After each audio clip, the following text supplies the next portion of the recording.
I got all I want, and I got all I need, and I got everything. I got you and me. All I want, I got all I need. Marriage is the best.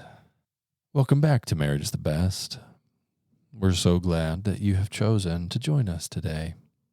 Every week, we talk a little bit about marriage and marriage stuff, and we hope to encourage and to improve marriages.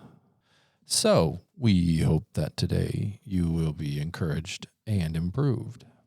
Today, we are going to be talking about a concept that I came up with a couple of weeks ago when working with some clients.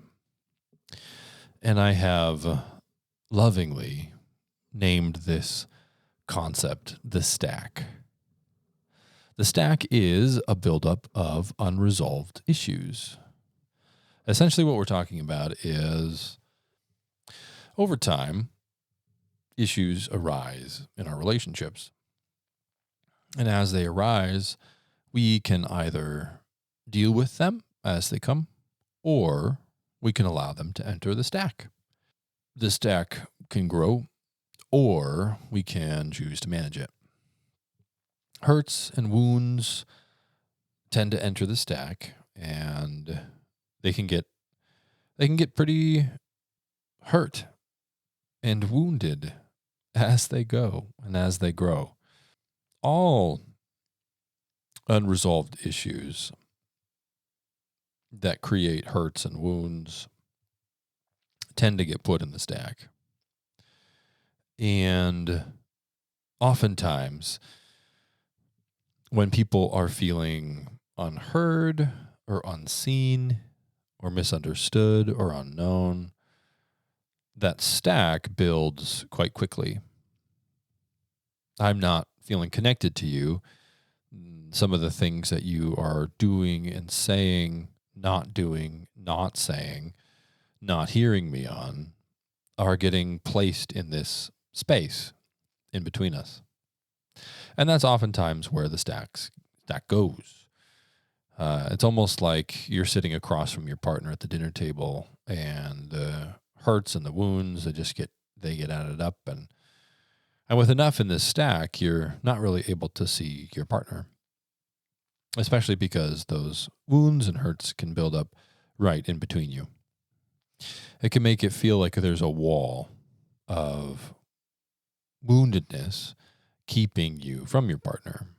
And oftentimes, when there is a large stack and something goes awry, a normal or natural conflict arises, then the stack feels heavy and disconnecting, and it creates distance in the relationship. Emotional, physical, other related kinds of distance. The stack is kind of a normal course of relationship when it comes to most things. Most relationships, you could have a unresolved hurt or wound in a relationship with your parents or a relationship with your siblings. You could have that within a relationship with a friend, a church, a pastor, a small group, a leader, a coworker, a manager. I mean, the stack in any kind of relationship will negatively impact one's ability to move through it and be healthy in it. Oftentimes, I see people come into counseling with a large stack, a group of hurts stacked on top of one another, negatively impacting their ability to move in and through their marriage. And so the stack oftentimes brings people into counseling, and I find people that come into counseling oftentimes are carrying quite the stack. Sometimes I even have seen a good number of individuals who have come into counseling that are experiencing a stack of hurt, And so with these stacks, with these buildups of unresolved issues, both people and their relationships are much more difficult to achieve the level of health that one wants to achieve within any given relationship. Now, there is a way to address and even preemptively kind of care for the stack. There's a way that you can move through your relationship that actually helps you avoid stacking your hurts and wounds.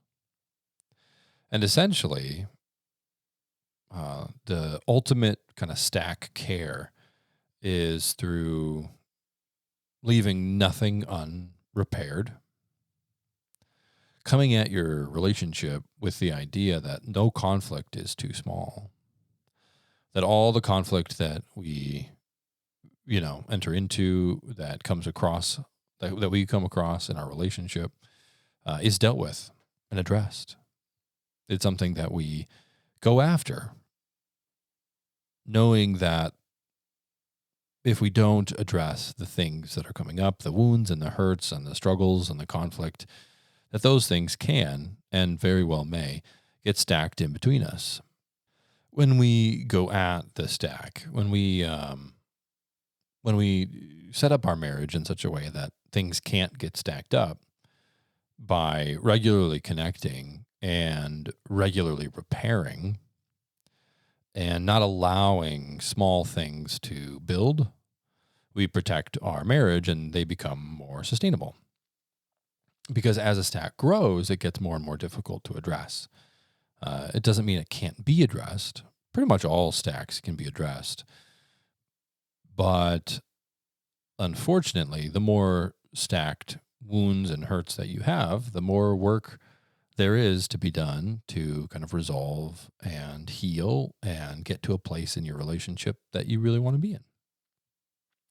And so the easiest way to not have a stack in your relationship is to not allow one to build over time and to genuinely and very intentionally move through your relationship and have necessary conversations about what's going on and about hurts and wounds as they come up so that you can't build up a backlog of unresolved issues. Really big stacks often require counseling or radical levels of responsibility and accountability.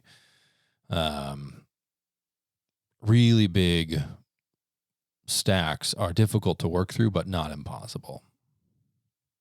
I've seen personally many, many couples work through incredibly large stacks of wounds that have come out on the other side healthy and happy and looking forward toward the future and ready to do the work to continue to stay connected and to stay real in their relationship.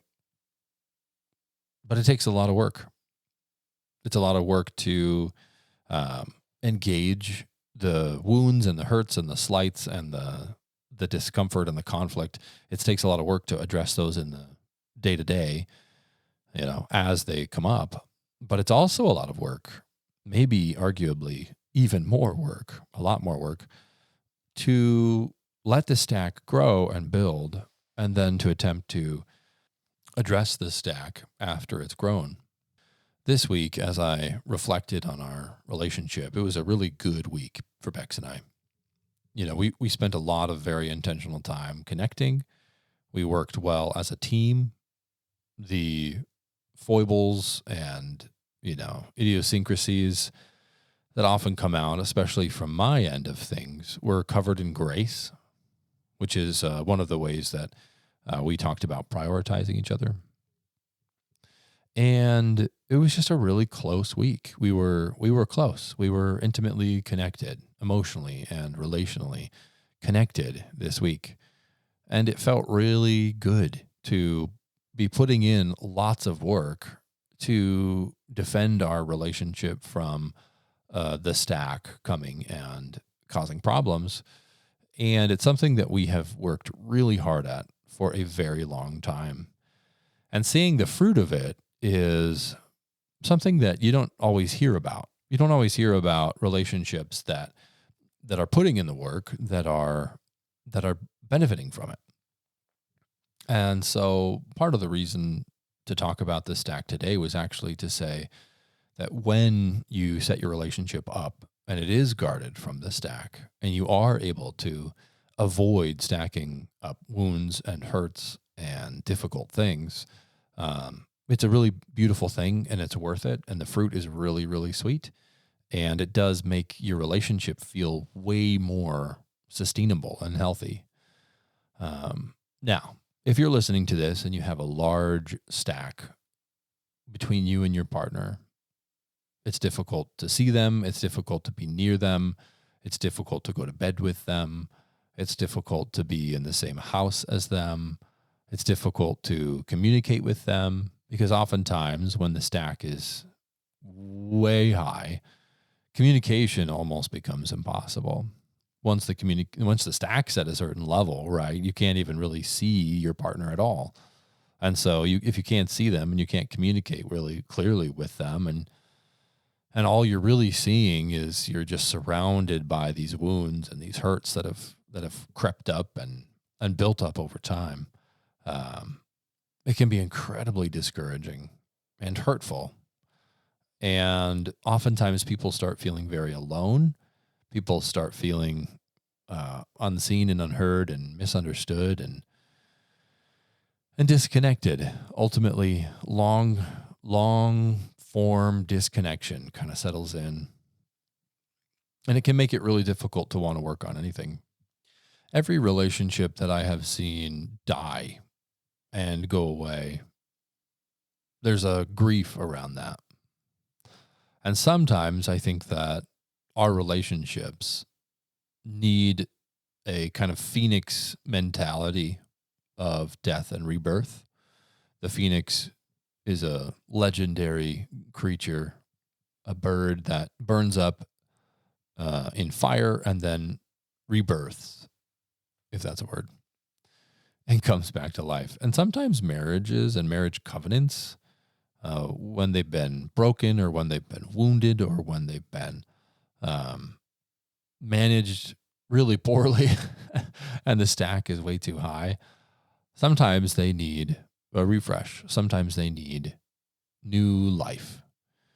And sometimes you need to start over. Sometimes the table needs to be wiped clean and you need to come back at the relationship with a fresh covenant. Fresh commitments, fresh responsibility, fresh accountability, fresh admissions of shortcomings and shortfalls, and kind of a forgiveness of the old so that we could make room for the new. Because some stacks just aren't worth going through. Some stacks are not worth picking out all of the hurtful things, reminding each other all of the things that have been said and been done. And, whoever has the better memory maybe wins.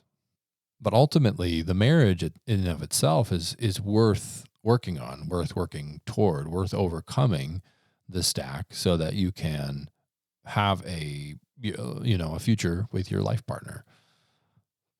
And this person that you have known and loved and cherished and struggled with and argued with and yelled at and hurt and has hurt you is worth fighting for. They are worth your time. They are worth your energy. They are worth your effort. They are worth doing the work to love, doing the work to reduce the stack or wipe the stack out so that you guys can work through this thing and enter into your new season with a new, fresh set of eyes and ears for each other. I was talking to a colleague about divorce the other day, and he was saying how when a marriage is dead, it's almost impossible to revive it, which I have definitely seen many, many times. And instead, a better mentality is that it needs to be left dead, and then something new needs to be created in its place. I think it's such a fascinating idea when applied to a marriage. And in our context, we were talking about it in the context of marriage. It was super fascinating, though, because I have seen many dead marriages.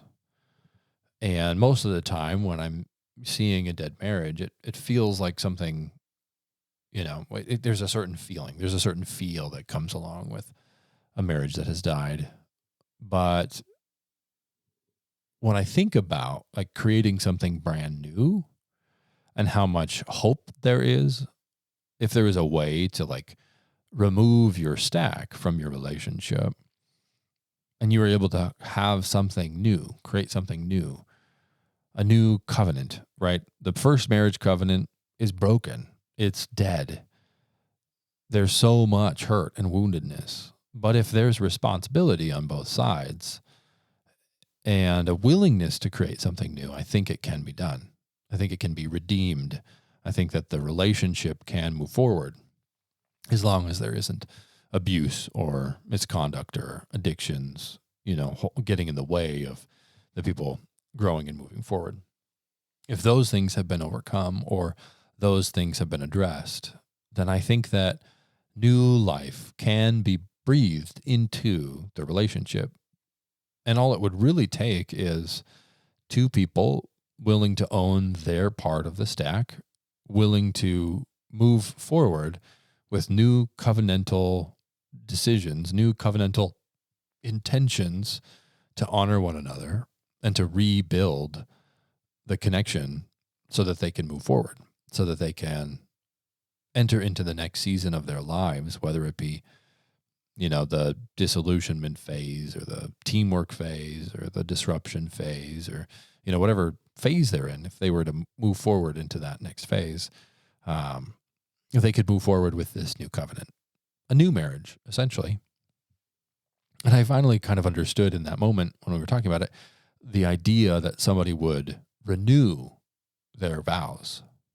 I think that after a long period of marriage, things can get really difficult when a stack has created distance and hurt in their relationship. But a renewal of vows almost feels like a renewal of the relationship, a renewal of the covenant, a renewal of one another and the relationship. And I think it's a really cool idea. I think it's a fascinating idea that we could represent this new marriage that we need, right? Not a second or a third marriage, but a new one. Same you, same me, obviously different based on, time and everything that we've learned in the last X amount of years. But it's the same person, right? Like same you, same me, but a new covenant. We're going to take all that we learned and all of the hurts that we created and all of the difficulties that we went through, and we're going to create this new thing together. We're going to continue to choose one another, and we're going to create a confident, we're going to create a covenant with one another to continue to choose. And, sometimes that's helpful when there's a third party to kind of coach you through that. And I love coaching couples through kind of rebuilding and re-engaging, reestablishing themselves and honoring the history and honoring the wounds and the hurts that have been had, right? We don't spend zero time on that, but also pointing in the direction of renewal, redemption, new life, and a future together. Because I believe that every marriage not every marriage. I believe that there are so many marriages out there that if they were chosen and if they were worked on diligently and if they were taken responsibility for and the system was set up so that they could be sustained, that a lot of people would actually benefit from continuing to choose their marriages that feel dead rather than giving up on them and choosing to vacate them. And so maybe sometimes that happens because people don't know that there's another option. It's either I divorce you or we keep doing what we're doing. And what we're doing is become so painful that we can't keep doing that. Well, maybe there's a third option. Maybe we can address the stack, and maybe we can move forward with a new covenant, and maybe counseling helps with that. Maybe mentorship, maybe a book or 2 or 3 can help. But ultimately, when there are 2 people willing to choose each other, willing to work on things, and willing to renew their covenantal relationship, then all of a sudden you've got a recipe for a very exciting, healthy development in a person's life that will touch that life and so many lives around them for so many years to come. And so it's worth it. It's worth doing that work. So that's the episode for today. Let us know what you think about the stack. If it's a dumb name, feel free to let us know that, because maybe it is. Maybe there's another way of saying that would be more helpful or more applicable. Anyways, this is the end.